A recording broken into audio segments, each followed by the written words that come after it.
Translation and purport by His Divine Grace, A.C. Bhakti Vedanta Swami Srila Prabhupada. Translation.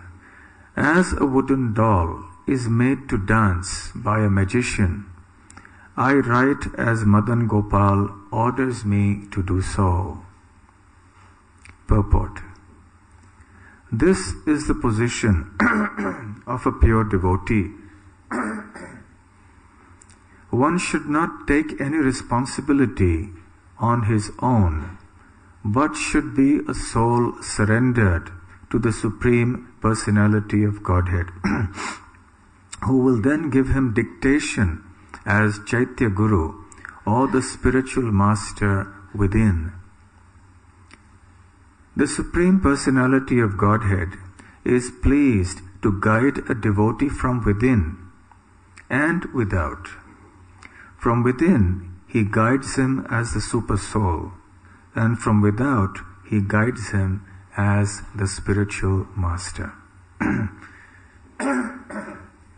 Om Jnana Timirandhasya Jnananjana Shalakaya Tam Yena Tasmai Shri Gurave Namaha Shri Chaitanya Manobhishtam Sthapitam Yena Bhutale Swayam Rupa Kadam Mahyam Dadati Svapadantikam Vandeham Shri Guru Shri Yutapada Kamalam Shri Gurun Vaishnavamscha Shri Rupam Sagrajatam Sahagana Raghunathanvitam Tam Sajivam Sadvaitam Savadhutam Parijana Sahitam Krishna Chaitanya Devam Shri Radha Krishna Padang Sahagana Lalita Shri Vishakhanvitamscha Nama Om Vishnu Padaya Krishna Presthaya Bhutale Srimate Bhakti Vedanta Swamin Niti Namine Namaste Saraswate Deve Gauravani Pracharine Nirvishesha Shunyavadi Paschatya Deshatarine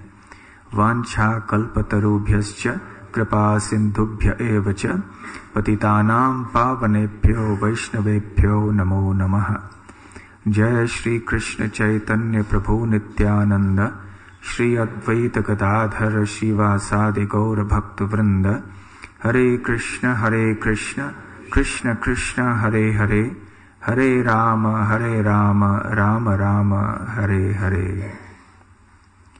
Hare Krishna.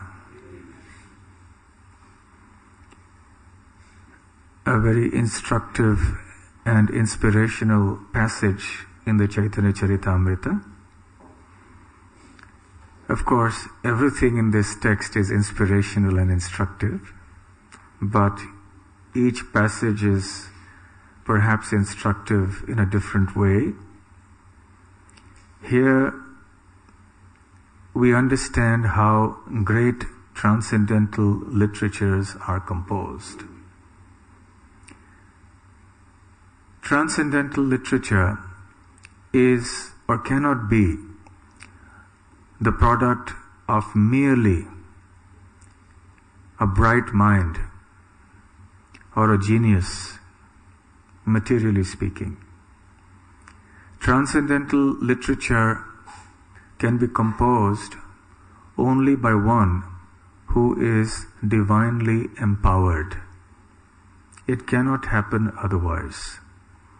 It is not just intellectual or academic brilliance that is the cause of the composition of transcendental literatures of the caliber of the Chaitanya Charitamrita. People who are not so qualified or so empowered may make attempts. Some may be sincere attempts, and Krishna will recognize those attempts of the devotee if the devotee is under the direction of the proper disciplic succession. But those who are not under the shelter of such disciplic succession and not sincere in their devotional spirit cannot produce anything that is worthwhile from a spiritual point of view, even if they are otherwise very skilled or talented. Krishnadas Kaviraj Goswami has described in the verses previous to this one how he was instructed by various elevated Vaishnavas in Vrindavan to compose the Chaitanya Charitamrita. And he says that the pastimes of Chaitanya Mahaprabhu have already been compiled by Vrindavan Das Thakur in his Chaitanya Mangal, which later was renamed as Chaitanya Bhagavat, because Lochan Das Thakur's book was also called Chaitanya Mangal.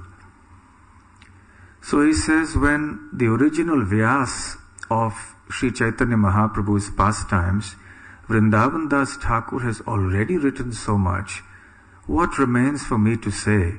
Or how should I have the audacity to say anything? Once Vrindavan Das Thakur has already spoken so eloquently and elaborately. However, he says that Vrindavan Das Thakur actually restrained himself. Why so? Vrindavan Das Thakur was a great devotee of Lord Nityananda also. And as he began narrating the pastimes and glories of Lord Nityananda, he got somewhat carried away. And those narrations became rather extensive.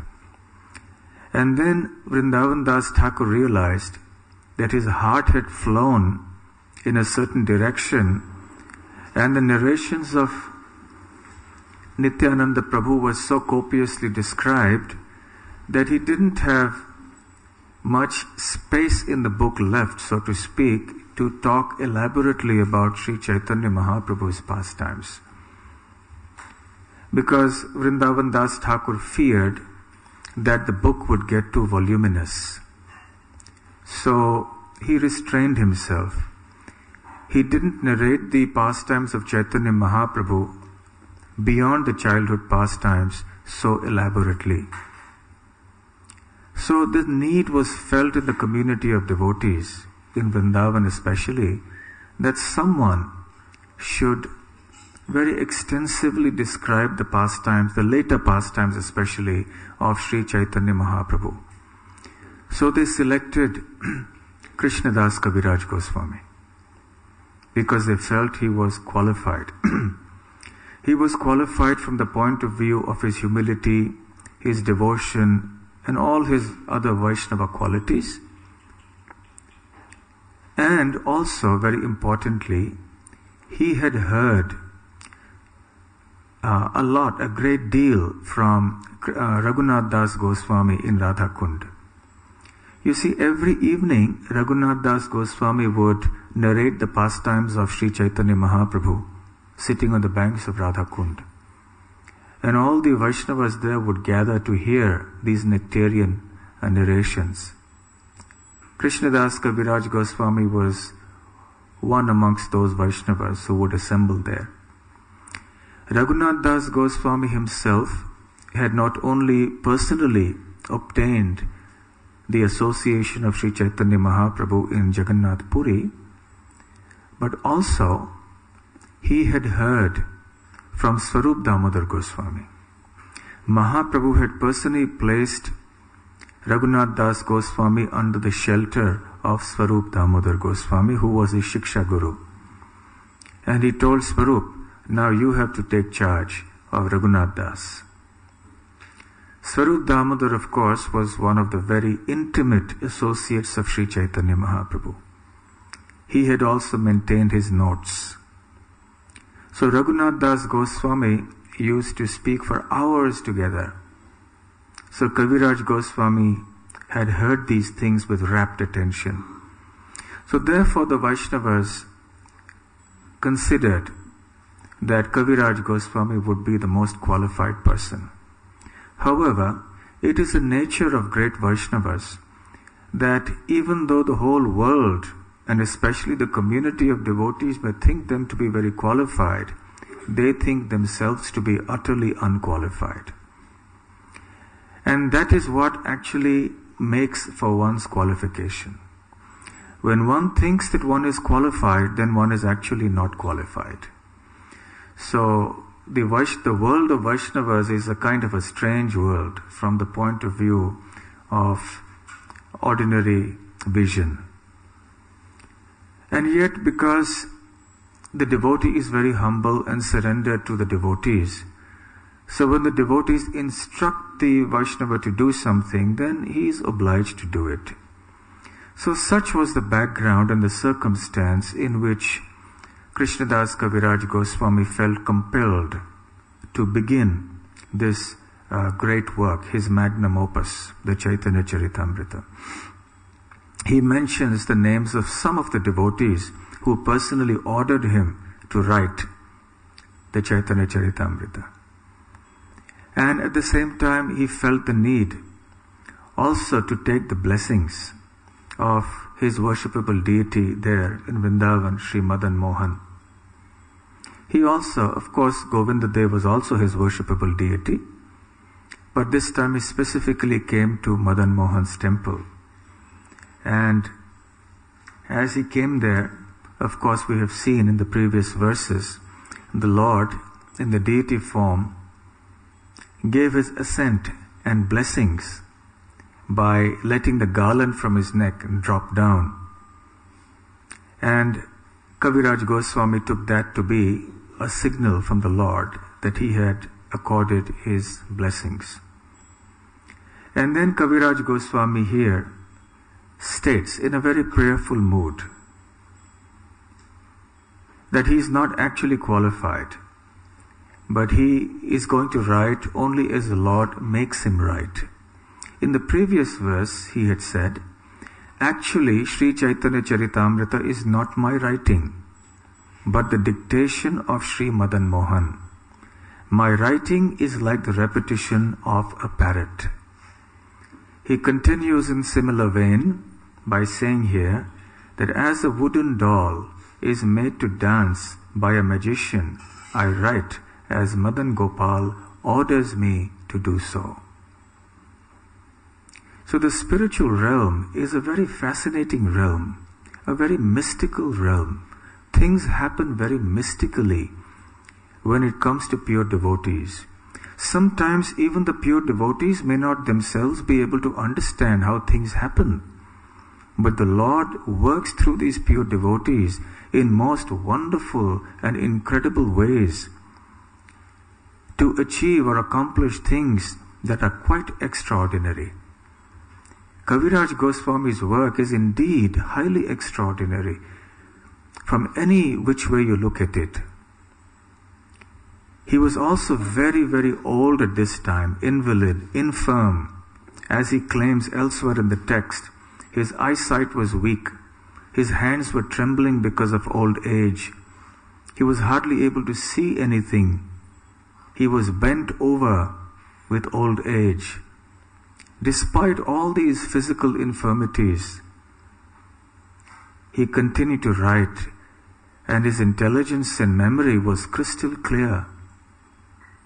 Usually when old age sets in, the symptoms of senility also start coming in. One starts becoming forgetful, and one's this sense of discrimination also becomes diminished.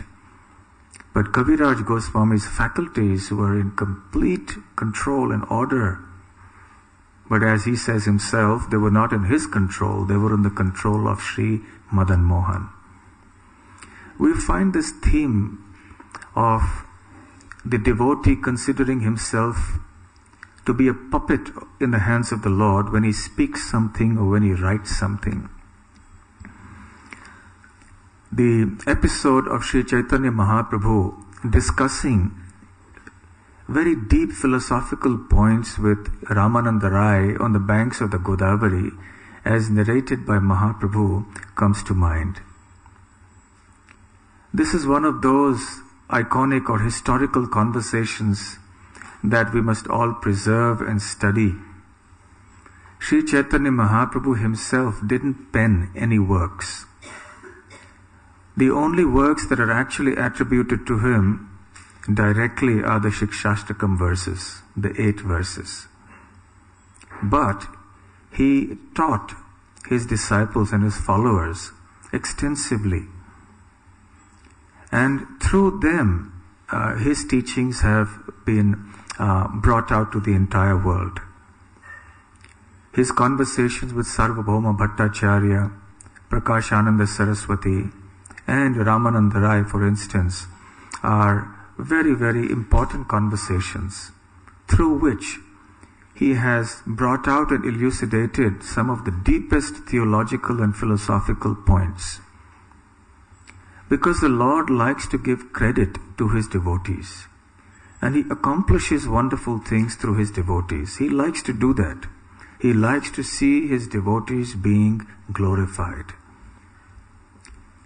So he came to the banks of the Godavari when he was on his pilgrimage soon after having taken sannyas. And he came there and met Ramananda Rai, who was the governor of that province and who also was a very exalted devotee of the Lord. The two personalities met there. They were overwhelmed by transcendental emotion. They embraced each other. Tears of ecstasy started flowing from their eyes. And then they held themselves back because they saw that the assistants of Ramananda Rai were looking on, quite bewildered, because they had never seen the governor doing such things. The governor is generally a position of dignity, and a governor in public always behaves in a certain dignified way. So then Chaitanya Mahaprabhu and Ramananda Rai decided to meet in solitude at a certain time and place. So when they met, Mahaprabhu asked many questions to Ramananda Rai. So this conversation is called the Ramananda Rai Samvad, or Ramananda Samvad amongst the society of Vaishnavas. Samvad means a dialogue or a conversation.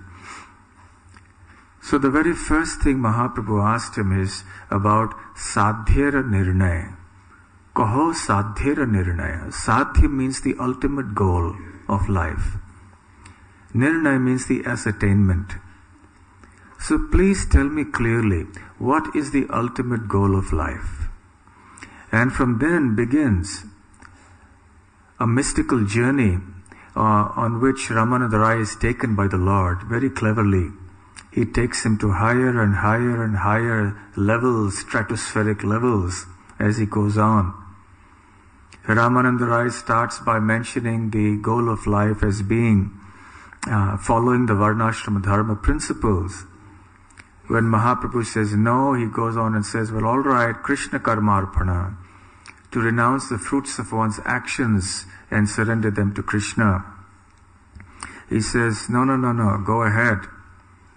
Then he goes on to talk about Swadharma Tyag, when one renounces even one's Varnashrama duties and surrenders to Krishna. Mahaprabhu says, go ahead. Aage kaho aar, eho bahiye. This is external. Go on.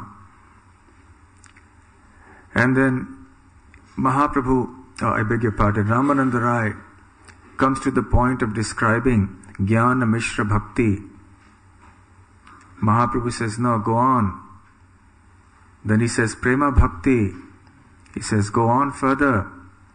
Then he talks of Dasya Prem, Dasya Prem meaning the love in the mood of servitude. Go on ahead.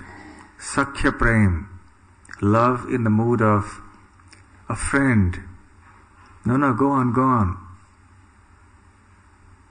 Actually, before that he talks about Jnana Shunya Bhakti, before he comes to Prema Bhakti, wherein he speaks about the process of hearing and chanting in the association of devotees. And that's the first time Mahaprabhu says, Eho hoy. Yes, that's right, but still go ahead. And then he talks about Prema Bhakti and Dasya Prema, Sakhya Prema, Vatsalya Prema, eventually coming to Madhurya Prema, the love of the gopis for Krishna. And Mahaprabhu is satisfied, but still not satisfied.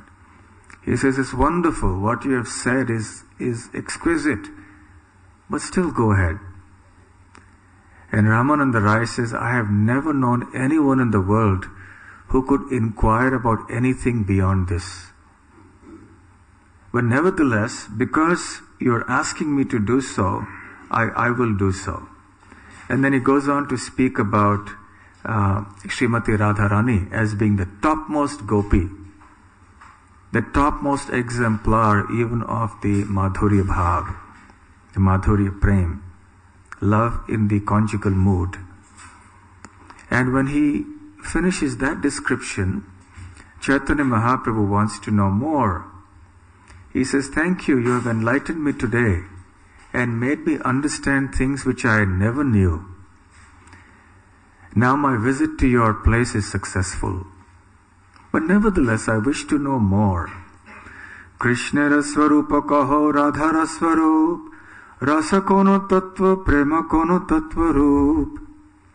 Kindly explain the transcendental features of Krishna and Srimati Radharani. Also explain the truth of transcendental mellows and the transcendental form of love of Godhead. Kindly explain all these truths to me, but for you yourself, no one can explain them to me." So Mahaprabhu was taking the role of a disciple or of a student when he himself was actually Ramananda Rai's worshipable Lord and his Guru. So now Ramananda Rai, as it is, being stunned by the kind of queries that Mahaprabhu has made and the fact that he's urging him on to higher and higher levels and further elaborations on transcendence, now replies, "Rai kahe iho ami kichui na jani, tumi jai kahao she kohi ami vani." Srila Ramananda Rai replied, "I do not know anything about this. I simply vibrate the sound you make me speak." And then he goes on and says, "Tomara shikkhaye pori jana shukopat, shakhadishwara tumi ke bujhe tomara nat." I simply repeat like a parrot whatever instructions you have given me. You are the Supreme Personality of Godhead Himself. Who can understand your dramatic performance?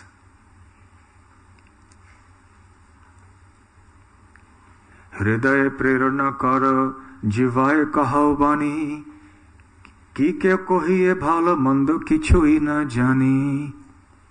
You inspire me within the heart and make me speak with the tongue. I do not know whether I am speaking well or badly.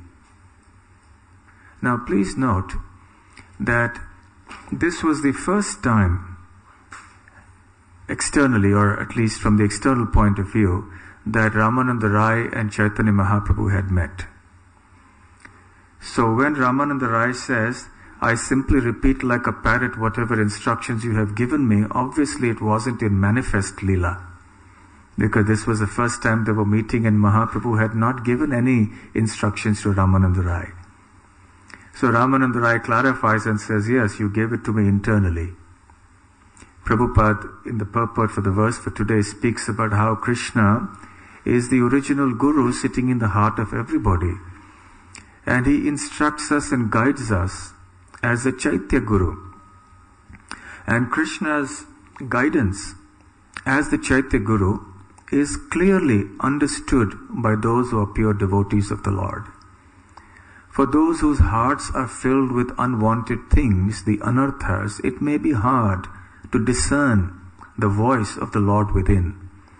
And one may think the voice of one's own mind to be the voice of the Lord, and one may mistakenly act. For the pure devotees, however, whose hearts are clean, transparent, the urgings of the super soul in the heart, the Chaitya Guru, are very clear. Tesham satata yuktanam bhajatam priti purvakam dadami buddhi yogam tam yena mam upayanti te. Krishna says in the Bhagavad Gita that for one who is constantly serving me with love, I, seated within his heart, give him the instructions or the understanding of how he can approach me. So for pure devotees, such instructions are given from within. So when Ramananda Rai says that Mahaprabhu is playing the role of a human being and of a Mayavadi sannyasi. He says, I am just a Mayavadi sannyasi. What do I know about these transcendental mellows and loving service to the Lord? I simply float in the ocean of Mayavad philosophy. I don't know anything of all that you're saying. It's only due to the association of Sarvabhauma Bhattacharya that I have understood something about it. My mind has become enlightened. And I asked him about the truths of these mellows, these rasas, and he told me to come to you, Ramananda Rai. So because Bhattacharya told me that these topics are known only to you, so after hearing your glories, O Ramananda Rai, from Sarvabhauma Bhattacharya, have I come here to hear from you. But you unnecessarily praise me, perhaps because I am a sannyasi. So you are duty bound to praise a sannyasi. And then Mahaprabhu speaks this famous verse, Kiba Vipra Kiba Nyasi Shudra Ke Ninai Jai Krishna Tattva Vetta Shai Guru Hai. It doesn't matter if one is a Brahmana or one is a sannyasi or one is a Shudra. If one knows the science of Krishna, then one is fit to be a Guru. So Ramananda Rai was not born in a Brahmin family. So Mahaprabhu wanted to make this point to the whole world. It doesn't matter what your birth is, what your background is. If you know the science of Krishna, you are a fit candidate to instruct others about this. So don't cheat me, Ramananda, Mahaprabhu said, thinking me to be a learned sannyasi. Please go on describing the truths of Radha and Krishna. And then Ramananda Rai says, of course his mind was very agitated. Kaviraj Goswami says, Sri Ramananda Rai was a great devotee of the Lord and a lover of God.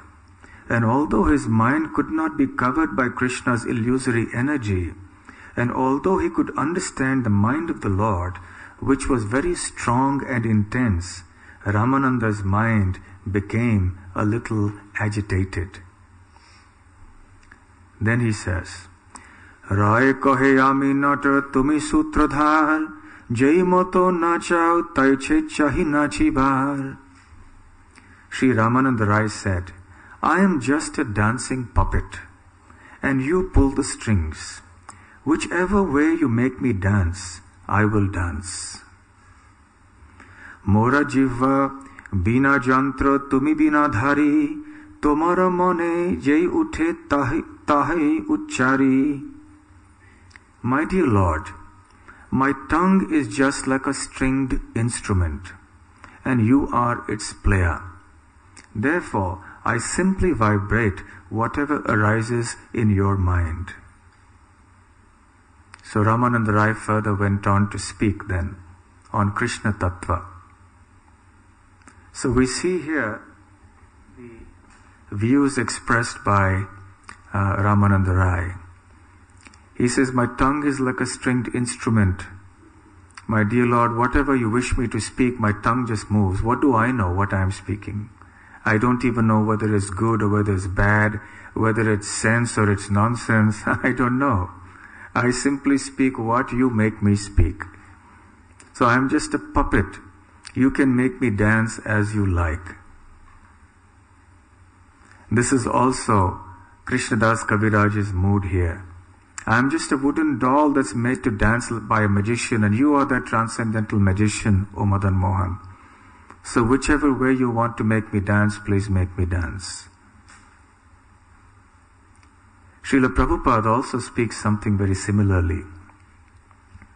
When Prabhupada embarked on his long and arduous ship voyage from Calcutta to the Boston Harbor and eventually New York, when the ship was in the Atlantic, he wrote his famous song, Markine Bhagavat Dharma. In Bengali, America is called Markin. So Markine means in America. So Markine Bhagavat Dharma means spreading Bhagavat Dharma in America. That was the title of this song. And Prabhupada wrote this song in a mood of great trepidation, hesitation, apprehension. His mood was, my dear Lord, where are you taking me? You're taking me to a land where nobody has heard of Bhagavad Dharma. There is not the slightest semblance or trace of Bhagavad Dharma to be found there. How will I ever be able to make these people understand what you want them to understand? I feel myself utterly unqualified in this task. And one of the verses he sings there is, Ani acho jodi Prabhu amara nachate, nachao Prabhu nachao semote. Ani acho jodi Prabhu amare nachate. If you have brought me here to dance, O Lord, nachao Prabhu nachao semote, then make me dance whichever way you like me to dance. Kashtera puttoli jatha nachao semote. Make me dance like a wooden doll.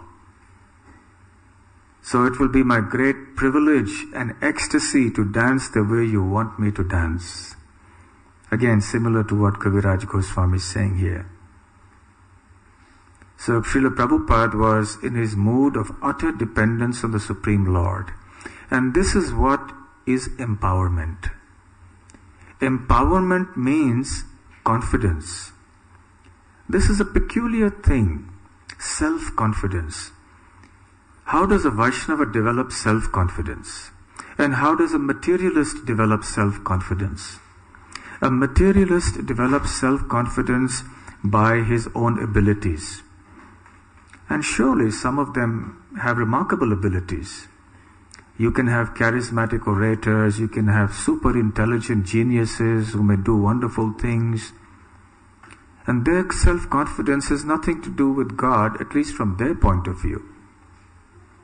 Of course, even their empowerment comes from Krishna. Because Krishna says in the Bhagavad Gita, Buddhir buddhimatam asmi. I am the intelligence of the intelligent. Tejas tejasvinamaham. I am the prowess of the powerful. Balam balavatam chaham. I am the strength of the strong. Paurusham rishu. I am the ability in man. So even for the materialists, their ability comes from Krishna, but they don't realize it. The pure devotees realize it. So the confidence that the devotees apparently have is not confidence in their own ability. On the other hand, actually speaking, the pure devotees have no confidence in their own ability, as Kaviraj Goswami is emphasizing here. But they have complete confidence in Krishna's mercy. They understand that Krishna is the omnipotent, all-merciful Supreme Personality of Godhead. And if Krishna empowers me, then I can do anything. But if Krishna takes away that empowerment, then I will not be able to do anything. So this is the mood. So Srila Prabhupada had complete faith in Krishna's empowerment, in Krishna's mercy. And therefore, he was praying in this way. We also see Prabhupada making different statements at different times. One time I believe he said that the purports that he wrote in the Srimad Bhagavatam were actually dictated by Krishna. Haribo, Rupa Vilas Prabhu. Am I right? Did Prabhupada say that one time? He said that his purports were dictated by Krishna. Yeah, he said that he hadn't written that. Dictated, but actually written by Krishna. So Srila Prabhupada said that these purports, they were written by Krishna. And one time he said that I personally I get great joy in reading my own books, and I'm startled when I read. Because these are not my works, these are Krishna's works. So I'm startled to see what I have written, and I realize, yes, it's not me, it's Krishna who has written this. So his purports, they were his devotional ecstasies. He said that one time also. So these devotional ecstasies descend from the transcendental realm. That's not mundane happiness. So Srila Prabhupada used to relish his own purports and his own books, because he understood their transcendental origin. Another example that comes to mind is that of Sri Baladev Vidyabhushan. He was a Shiksha disciple of Srila Vishwanath Chakravarti Thakur. One time, the Ramanandi devotees, who were from the Ramananda Sampradaya, which is like an offshoot of the Sri Sampradaya headed by Ramanujacharya, they had a strong representation in the state of Rajasthan where the Vaishnava Rajput kings resided. And when the deities, original deities of Krishna, the Goswami's deities, were transferred from Vrindavan to different parts of Rajasthan out of fear of the invading Mughals, the deity of Govindadev came to Jaipur. And the deity became very popular, and the king also was a great devotee, and the pujaris were the Gaudiya Vaishnavas who came from Vrindavan. And they started developing some influence over the king, much to the alarm of the Ramanandis. So they tried to prevail upon the king to reject the Gaudiya Vaishnavas. And one of the arguments they made was, these people are not bona fide. Their sampradaya, the Gaudiya Vaishnava sampradaya, is not bona fide. So the king was a little confused. He didn't know what to do. He liked the Gaudiya Vaishnavas very much, but here was something that he felt himself incapable of dealing with. So he sent a message to Srila Vishwanath Chakravarti Thakur, who was the senior most Gaudiya Vaishnava in Braj, and he was a leader of the Gaudiya Vaishnavas. At that time, however, Srila Vishwanath Chakravarti Thakur was very old, and he was not in a physical condition to make the journey to Jaipur. So he told his Shiksha disciple, Baladev, you please go and deal with these Ramanandis and present the proper Gaudiya conclusions. So when Baladev reached Jaipur, it was like he was in the middle of a storm. There was tumultuous discussion and argument, heated argument in front of the king. The Ramanandis were very aggressively stating that the Gaudiyas were not bona fide. And they said, oh Your Highness, these people don't have a commentary on the Vedanta Sutra. And that is the hallmark of a bona fide Vaishnava Sampradaya. All the 4 Vaishnava Sampradayas have a commentary, but they don't. Baladev Vidyabhushan tried to explain that the Gaudiya Vaishnavas did not feel the need for a commentary because the author of the Vedanta Sutra, Vyasadeva, had himself written the commentary, the Srimad Bhagavatam, which was therefore a natural commentary. Bhashyanam Brahma Sutranam, the Bhagavatam says. So then one of the Ramanandis said, just see, he has admitted that they don't have a commentary. So therefore, how can they be bona fide? So now Baladev Vidyabhushan didn't have a choice. So he said, all right, I'll bring you the commentary, just give me some time. So they were really suspicious. How can that be? These people don't have a commentary. And he says, I'm going to bring it, so he's lying. But they had to take him at face value. At least for the time being, they were quiet. So all right, we'll wait. So then Baladev Vidyabhushan went back, and his mind was really in a whirl. What do I do now? I have to save the prestige of the Gaudiya Vaishnava Sampradaya, and I have to re-establish the teachings of Chaitanya Mahaprabhu properly.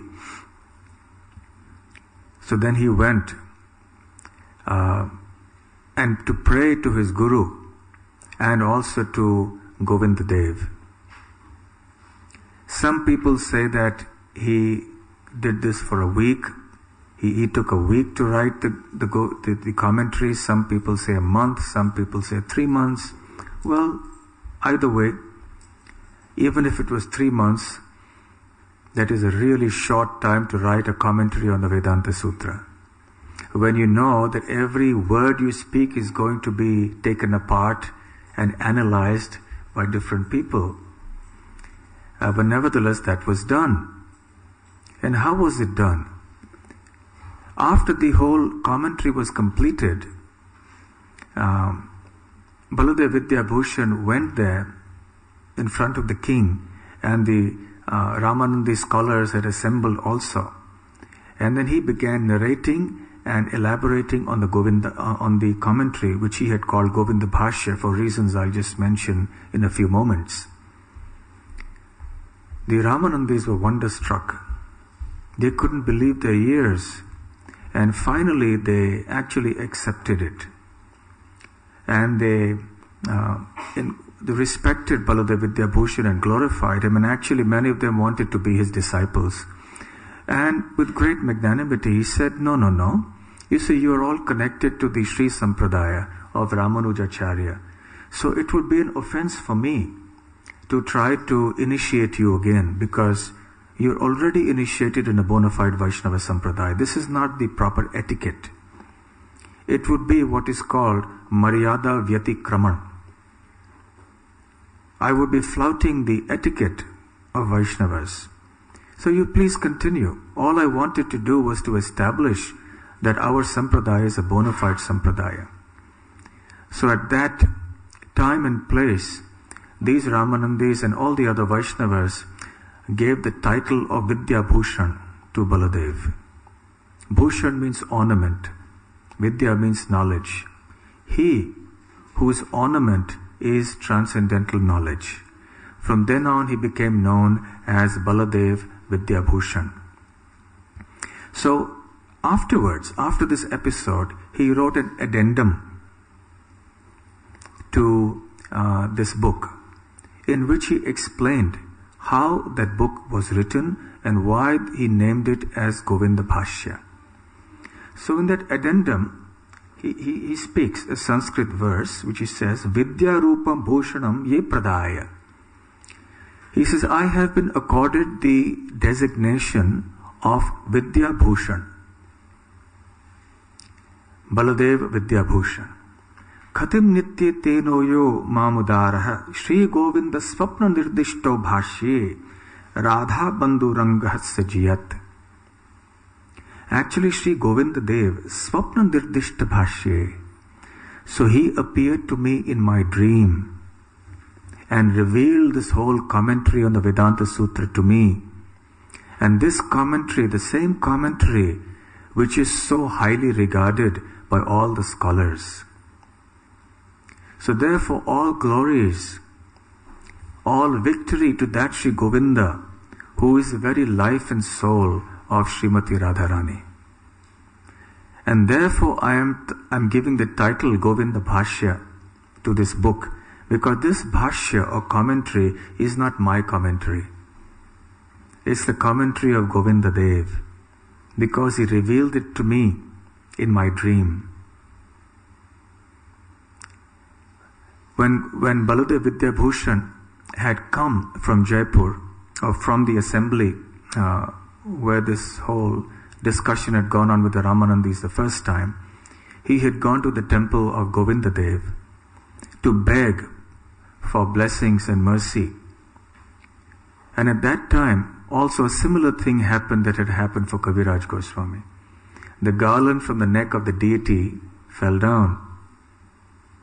And the pujari then took the deity and garlanded Baladev Vidyabhushan. And Baladev understood that this was the blessings of the Lord. So striking similarities between different pastimes in connection with the great acharyas.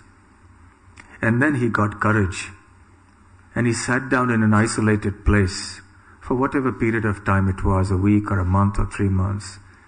And then there came the Govinda Bhashya. So we see how the pure devotees come up with these extraordinary compositions because they are empowered by the Supreme Lord. The Lord is pleased to give such empowerment, being pleased with their utter dependence on Him and their humility and devotion. And we see these sentiments being expressed by Srila Krishnadas Kaviraj Goswami here. Hare Krishna. So we'll stop here. Are there any comments or questions?